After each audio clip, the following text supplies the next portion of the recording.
Okay, so I was requested to update some of my videos, and I completely resonated with that request because things that I learned, things that I was guided to dive into when I first began this journey years ago, no longer resonate with me either. So you, if you're on the ascension path, welcome. It's not for the faint of heart, and it has been exploited in every aspect monetarily. Energy vampires are real. They see you come onto the scene as a new seeker and they latch onto you with their version of things. Now, you could potentially say the same thing about me. However, I have recorded my journey as I've evolved and expanded and changed my stance over time. And you have to go with your gut. You have to go with your gut. You have to bypass your brain. And 18 people could have recommended one person to you just because they're marketing. That's the truth of the matter. You may not resonate with them because your gnosis, your intuition is really tuned in and you're like, yeah, I'm not exactly sure what they're talking about, but it doesn't sound like it's for me. That's a complete statement. In that moment, honor it. Don't give in to the noise outside of you. Go with what's inside. So this video is going to do my very, very best to clear up a lot of the misconceptions of twin flames, twin souls, and soulmates. Now, I want to just say I have had this stance the entire time. I feel like because it's technically um, seen as a divine hookup, that it's been exploited. It's been romanticized, and it's been literally turned into something it is absolutely not. So I have empathy for all those that have been on this path and kind of went down that rabbit hole to find that they were on the wrong one to begin with. I've also been one of those people. And the truth of the matter is that your energy, this may or may not freak you out, but it's true. Your energy may get attached onto by someone who wants to be a twin flame of yours, and they corrupt you with implants and distortions to make you believe it, but they're really not. So again, you got to go with your body because this did happen to me, and there were signs.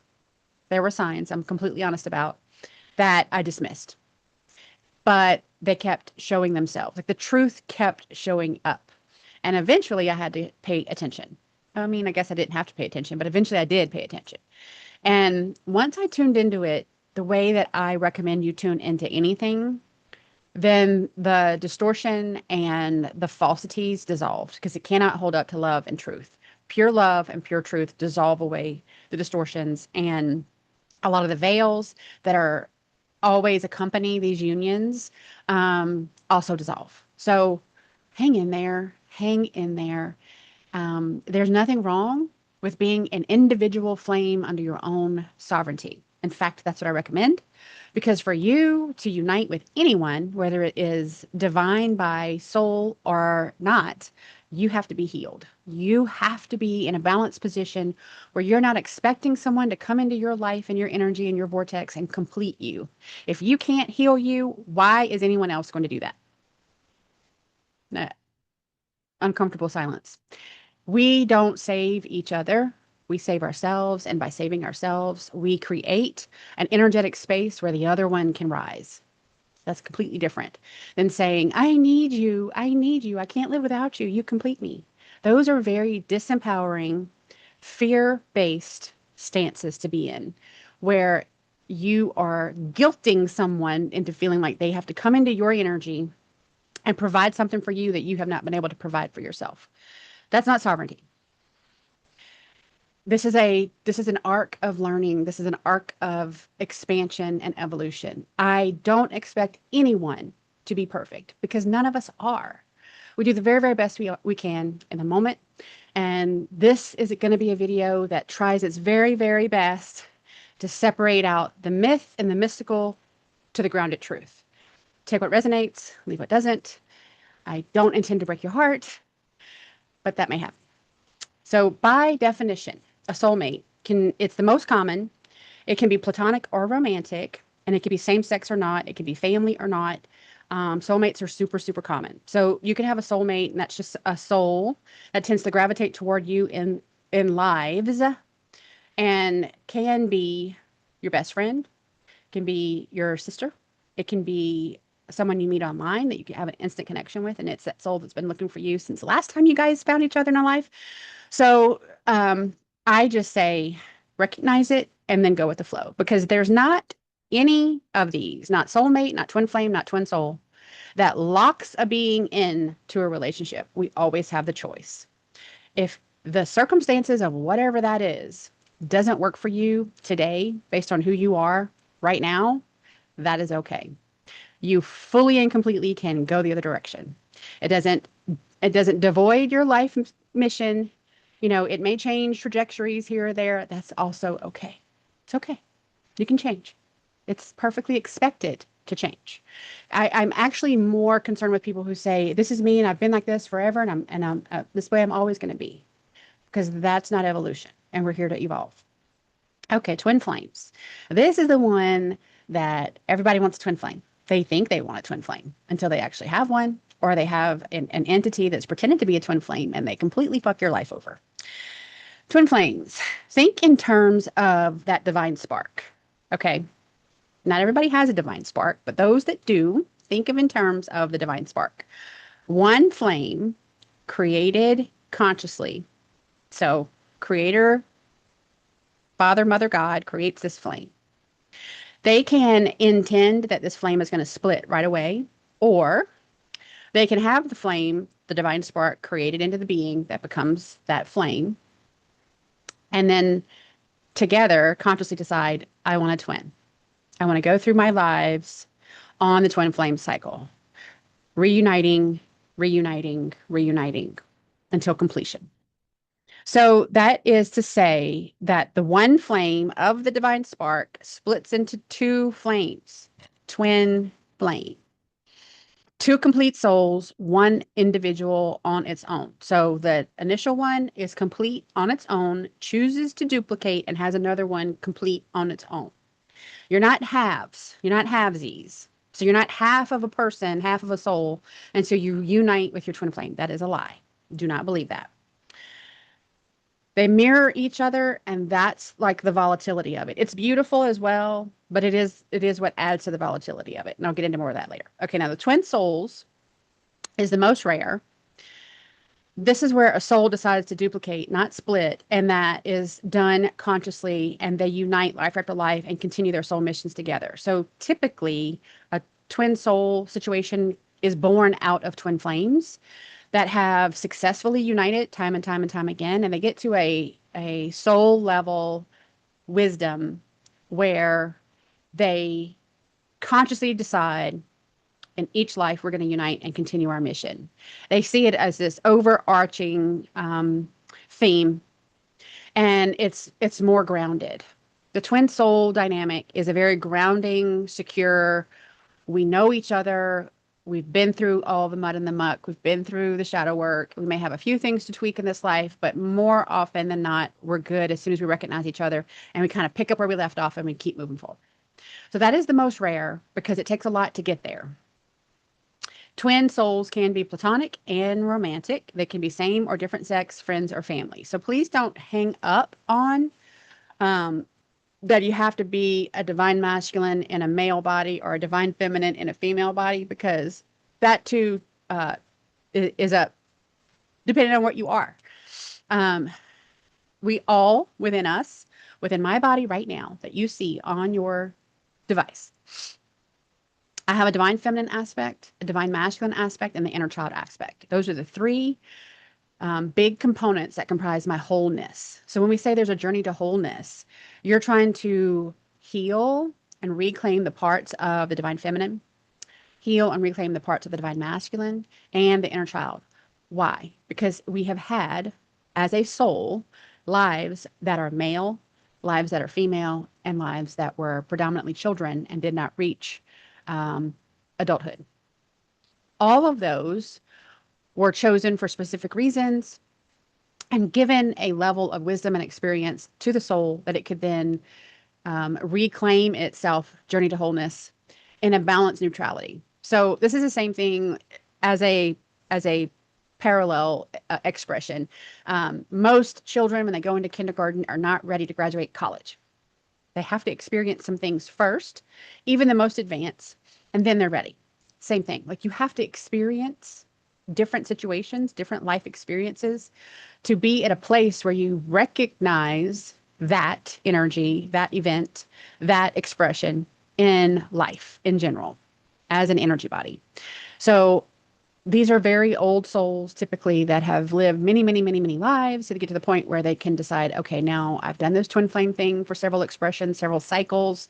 We've come together, we've healed, we're balanced. Now we're ready to enter that twin soul arc because we're really good together. We accomplish great things together. Because at the end of the day, it's a lot less about romanticism than it is creationism. And if you really think about it that way, it helps to understand from a duality, polarity, material world, archon world perspective, why twin flames and twin souls are targeted. Because by nature, when these healed beings come together, they become creative forces, not just children, creative forces in whatever realm they're in. They create positive energy containers for other humans to come and evolve in positively. Those are rare. When you look around our current world, it is material driven, it is low vibrational dominant. So we're talking about things that are thriving on guilt and shame and blame and fear and judgment and projection. I mean, just look at a dating app. It's completely built on all the things that are not, should not be looked at in forms of a life partner, in my opinion. So because we're souls in a body, in an expression, that energy that is the soul cares a lot less about how we look in the matter because we can change that. Like we do change that. This expression ends, this body ends, and death is an illusion. Like the energy transforms, it goes into, it can pick another type of body or it can choose to not have a body. That being is at its essence, the soul, the spirit. That is who you are. So are you benevolent? Do you elevate the energy of people around you? Do you meet them where they are? Do you have expectations that can't be met? Do you project? Are you judgmental? Are you argumentative? At the end of the day, those are things that matter. Not your hair color, not color eyes you have, not how many languages you speak, like not the size you are. Like that's all low vibrational material cage stuff that people get hung up on. So it has been a part of Archon energy and the material world that seeds these doubts within our mind to keep these couples apart because the benefit of them coming together undoes the ties that keep the matrix functioning. And there's so much inversion energy from, I mean, like thousands of years ago that's still active today. So I learned this in my own journey. There was a lot of veils. I call them like cobwebs. There's like little attachments and cords to things that as soon as a couple enters into this energetic framework that attaches to them to keep them apart, to keep this negative loop of doubt. Am I good enough? What if I fail? What if I let them down? What if we don't accomplish our mission? What if I miss out on something else? Like all sorts of things. That's the inversion energy that's been around humanity for thousands and thousands and thousands of years. But it specifically came about to keep apart twin flames and twin souls. So what's not true? One soul split into two souls. It's not. It's one soul that chooses to either duplicate itself or a flame that splits the spark. Second, pain and suffering are required. That's not true. Pain and suffering are not required, but they are definitely a byproduct of burning through the inversions. 3, twin flames come together to fix one another. Not true. That is sold because we, as a culture of people, have been taught that we are saviors and we have a savior and we need a savior and we want to be a savior because that's your ego talking. Oh, yeah, it is. But it's not true because you cannot save someone else. You can help them, you can guide them, you can give them wisdom, but it's up to them what they do with it. And you've seen that play out. You've said before, I tried to help, but no matter what I did, they kept doing what they were doing because you do not have control over other people, only yourself. And that is questionable. Okay, 4, deviant and sacrificial sex is required. Not true. I'll just leave it there. I'm going to get into that a little bit deeper. 5, sacrificial longing codependency is not helpful. So self-sacrificing all your needs, all your desires, all your wants, because you feel like if you give up all of yourself, then that's going to pull them in. That does the opposite. It pushes them away. 6, anxiety, uncertainty, frantic energy is a part of twin flame unions. Not true. Anxiety, uncertainty, and frantic energy is archon energy, but it's also your body telling you this is not where you're supposed to be. So you have to discern which one's which there. 7, contraction and dimming one another is not part of a twin flame, twin soul union. You're supposed to expand each other, not dim or cause each other to contract. That is to say, I accept all of you for who and what you are. And us being together will only make it more expansive. I'm not going to ask you to give up parts of yourself in order for me to be present. That's the healing part of it. 8, dark nights of the soul over and over and over with endless suffering are required to unite. Not true. That is all inversion energy. What is true? The bond is felt as real beyond doubt. Real beyond doubt. 2, each expression, divine masculine, divine feminine, is on a journey to wholeness so they can reunite. And this is a soul deep pool. This means no matter how many times your brain tells you not to give this energy, you have a deep core pull to continue to heal yourself no matter what. And you know that the more you heal yourself, the more space is opening up for that person to meet you there. But it's not an expectation. 3, separations are exacerbated by archon energy created to keep them apart. Again, because there's nothing more powerful than a healed and balanced divine feminine, divine masculine inner child united. When those forces come together, they expand, they are catalyst in a positive way. And one does not have any hierarchy over the other. There's an interwoven communication between the two, and it works to create. It's very much about creationism. All of a sudden, these ideas start to populate within your being. We can do this because we came together. Look what we've accomplished already. Let's accomplish more. It's not about self-sacrifice or self-erasure. 4, sovereignty for both is required, so each can stand steady in their own power. Sovereignty is like a catchphrase these days, and I don't think people really realize what sovereignty means. But I will cover that somewhat. 5, the soul, body, energy will recognize the twin long before the mind does, due to the ego and the archon influences that attach in the mind. Recognize them. So your soul, your body, and your energy will respond to your twin before your brain recognizes it. Your body knows the truth. And I mean that in the most real way. You will have body reactions to their energy, and it can be from vast distances because energy translates. Energy is sent over the space. Space and time really don't matter. And you go, where'd that come from? It came from your twin who might not even be in the same country with you. And that's how you know it's real. But your brain's going to be like, that can't be real. But it is. 6, we cannot fix anyone else. We must work on ourselves. And once truly healed, that also helps heal the mirror wound of the twin. So this is the truth of the matter. Because there is a energy signature nuance. My wounds as a child may mirror your wounds as a feminine. When we heal ourselves, in turn, that helps heal the other person. So it's an energy conveyance, but it's not me healing them.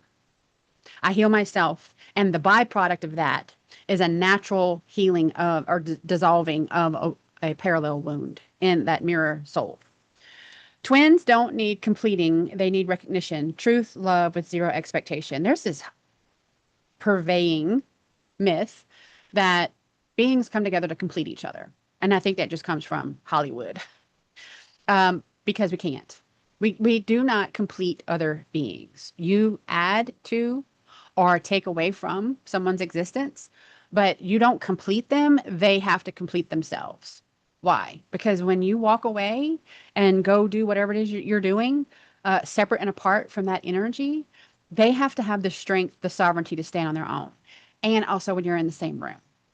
So, energetically speaking, it's me saying, I know who I am and I know what I'm capable of, and I am doing this on my own.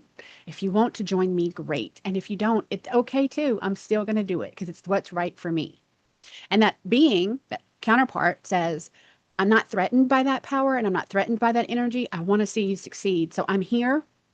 And if I can assist, great. Otherwise, I'm just going to hold space for your creativity. That is what sovereignty looks like. There's no one trying to take credit for the other's accomplishments. And the other one doesn't need that being to be successful, but it becomes more expansive together. 8. The sacred hieroskamos energy involved in the union is to be celebrated and not a source of shame, power struggle, or abuse. Anything that looks like a projected power struggle or abuse or manipulative behavior is tools of the inversion meant to disempower each other. The attraction is strengthened through sovereignty, not dependency, not bargaining, not demands, and not expectations. The correct divine posture is sovereignty. Example, divine feminine. I am whole, beautiful, and loved on my own. I desire my divine masculine, but I do not need him in any way to rescue or complete me. I welcome his energy to expand with my own. And the divine masculine example, I'm secure in how I process emotions, love, and attraction. I'm whole in my own, but I do have space for my divine feminine to expand my life. All the fear-based inversion programming must be dealt with individually. This is your shadow work. And it puts the practice together where you know how to do the steps on your own. Maybe that other person has never encountered it. You can share that with each other, but you individually do the work. So you can sit and face each other and do breath work or do meditation together or do an LFG about a common shadow. But you each have to process that on your own. Just because someone of the couple, maybe the male processes it more methodically and takes longer, and the female is more efficient, there's no right or wrong way. You just allow it to be whatever it needs to be. And allowing that flow of energy allows for the transformation that needs to take place to become the experience of the union. Until you allow for that other being's energy to transform with you without dimming your light, without self-sacrificing, without losing yourself, then you really have not experienced union. This is different than, bodies coming together. This is energetic union. So you want to lean into each other first, no matter what it is. You may lean into each other in a moment of gratitude. There's not a specific reason. I'm just very grateful right now, and I'm going to lean into you and ask you to be grateful with me. You may lean into each other when you're having those obstacles where you go, I think that we can work on this together and we'll benefit one another. You can definitely lean on each other when you're having great days. Like, look what we accomplished. This is amazing, amazing. Let's celebrate it together. Where one is not taking more credit for any one thing than the other. Because if you're truly going about things in a union, the ego doesn't play a part and there is no credit to take. You just do. And you just be and you let it flow. And then you have gratitude. That's how it looks. So there's tons of external influences that flood and project these couples or the idea of these couples, because it can become a soul suck. It can become another negative loop, and it's definitely right for energy vampires. So as soon as a twin flame or twin soul energy is felt or recognized, it begins to elicit unsolicited influence. Most of this is a result of archon veils created to keep divine couples apart. Again, once that sacred couple chooses to unite and do the work and heal, they become a superpower on their own. And it's not really about identity. It's just the fact that these healed divine masculine, divine feminine, inner child energies are coming together and expanding. Once that sacred couple chooses truth and love as their only law, their relationship thrives because the veils lose their power. These veils, these archon energies thrive off of low vibrational things that cannot survive in truth and in love. So if you live your life by the laws that truth is a law and love is a law, then things that are fueled by fear, shame, guilt, blame, judgment cannot survive. Most of the time, they'll actually just dissolve away and can't remain under the scrutiny of truth and love. So how will you know that there's progress? Well, when the union is being exemplified, as in walking the talk, then truth and love become an easy part of your day to day, and distortions begin to just dissolve away and shadows start to clear.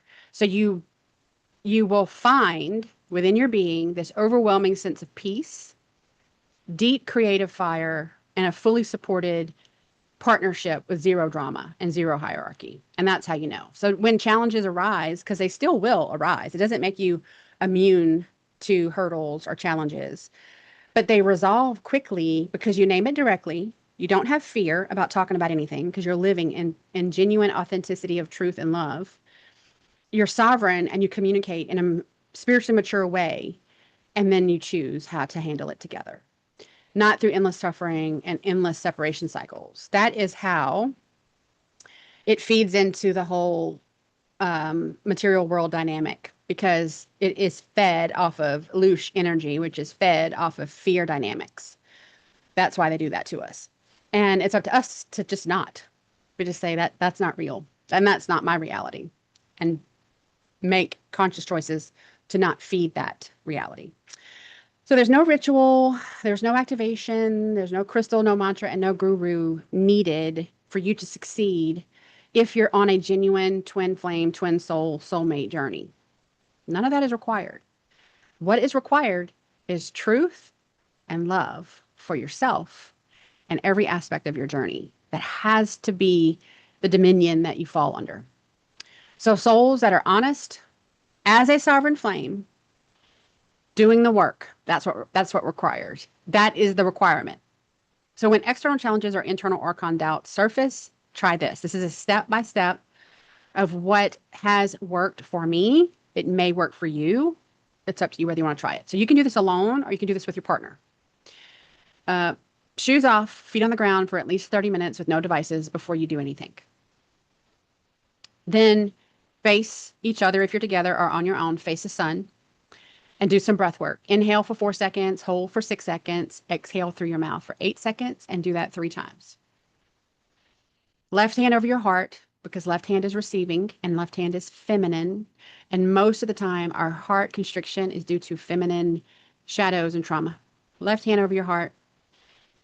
Receive that heart-centered truth. Breathe into that heart root ground by intention. And then once you feel deeply centered, because that is a very individual space to be in, once you feel deeply centered and grounded, recognize the distortions that are applied to your situation in that moment and deliver truth and love to it and see if they survive. Genuine feelings anchor in your body. So if this is something genuine and it's not a distortion, it will remain. False distortions dissolve away with love energy. True, pure love energy, they dissolve. And you sit with every doubt and distortion until the body remembers that truth is the law of the union and love is not suffering. Now, you go through these steps. If you have increased anxiety, increased doubt, increased fear, increased dread, or you're feeling constricted in your heart and your chest, you feel like you're tightened there, versus expanded peace, love, creativity, passion, desire, respect, then that's your body giving you the answer. And you have the spiritual maturity choice to end it before more damage is done. I hope this has helped you. Drop a comment if you want some additional advice. I'm happy to work with you one-on-one. And I hope you have a wonderful day. Take care.